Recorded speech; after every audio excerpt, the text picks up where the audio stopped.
Welcome to law learner. ఈరోజు మనం తీవ్రమైన నేరాల్లో బెయిల్ గురించి డీటెయిల్గా తెలుసుకుందాం. కొందరు అనుకుంటారు ఒక నేరం సీరియస్ అయితే బెయిల్ ఇవ్వరని, కానీ అది పూర్తిగా నిజం కాదు. భారత న్యాయ వ్యవస్థలోని అనేక కేసులు ఉన్నాయి ఎక్కడైతే కోర్టులు చెప్పాయి బెయిల్ అనేది హక్కు, జైలు అనేది అపవాదం. నెక్స్ట్, బెయిల్ అంటే నేరం చేశాడని ఆరోపించబడిన వ్యక్తిని కోర్టు యొక్క కొన్ని షరతులతో విడుదల చేయడం. చాలామంది అనుకుంటారు పెద్ద నేరం అయితే బెయిల్ దొరకదు, కానీ సుప్రీంకోర్టు చాలా సందర్భాల్లో చెప్పింది నేర తీవ్రత ఒక్కటే బెయిల్ నిరాకరించడానికి సరిపోదు. నెక్స్ట్, దానికి సంబంధించిన ల్యాండ్ మార్క్ జడ్జిమెంట్స్ గురించి కూడా తెలుసుకుందాం ఈ వీడియోలో. గుర్బక్ సింగ్ సిబియా వర్సెస్ పంజాబ్ రాష్ట్రం. ఈ కేసులో సుప్రీంకోర్టు ఒక ముఖ్యమైన నిర్ణయం తీసుకుంది. నేరం గంభీరమైనది కాబట్టి ముందస్తు జామీన్ అంటే యాంటిసిపేటరీ బెయిల్ నిరాకరించలేరు అని కోర్టు పేర్కొంది. ప్రతి కేసు యొక్క ఫ్యాక్ట్స్ వేరు కాబట్టి నేరం తీవ్రత మరియు అరెస్ట్ అవసరం మధ్య బ్యాలెన్స్ చూసుకోవాలని నొక్కి చెప్పారు. ఉదాహరణకు, ఒకరు పలాయనం చేస్తారని లేదా సాక్ష్యాలతో జోక్యం చేస్తారని స్పష్టమైన ఆధారాలు ఉంటేనే కస్టడీలో ఉంచాలి. Next, Sushila Agarwal versus NCT of Delhi.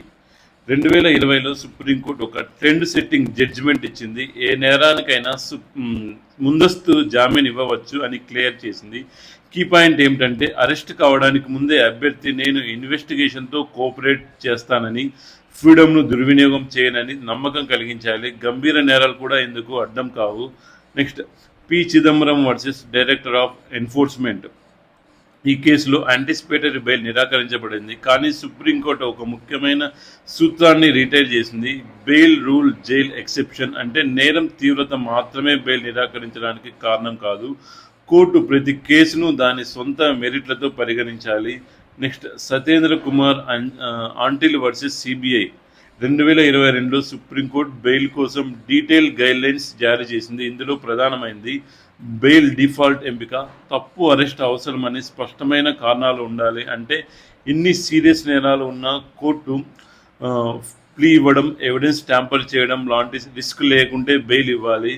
Next, మీకు బెయిల్ రావడానికి ఏం అవసరం అంటే, మీరు కేసు విచారణలో సహకరిస్తామని కోర్టుకు తెలియజేయాలి. మీరు తప్పించుకునే ఉద్దేశం లేదని నిరూపించాలి. మీరు ఎలాంటి సాక్ష్యాలను తారుమారు చేయబోనని చెప్పాలి. మీ వ్యక్తిగత పరిస్థితుల్లో ఆరోగ్య సమస్యలు, కుటుంబ బాధ్యతలు ఉంటే చెప్పాలి. బెయిల్ ఎప్పుడు తిరస్కరించవచ్చు. మీరు తప్పించుకునే అవకాశం ఉందని కోర్టు భావిస్తే, మీరు సాక్ష్యాలను తారుమారు చేసే ప్రమాదం అని ఉంటే, మీరు కేసును ప్రభావితం చేసే ప్రయత్నం చేస్తే అప్పుడు బెయిల్ రాకపోవచ్చు. సో మీరు ఏదైనా కేసులో ఇరికించబడితే మీ హక్కుల గురించి తెలుసుకోవడం చాలా ముఖ్యం. సీరియస్ నేరాల్లో కూడా కోర్టులు న్యాయం చేసేందుకు సిద్ధంగా ఉంటాయి. బెయిల్ అనేది రూల్, జైల్ అనేది ఎక్సెప్షన్ అనే న్యాయపరమైన సిద్ధాంతం అనుకుంది. ఈ వీడియో మీకు ఉపయోగపడిందా? అయితే మీ అభిప్రాయాన్ని కామెంట్ రూపంలో తెలియజేయండి.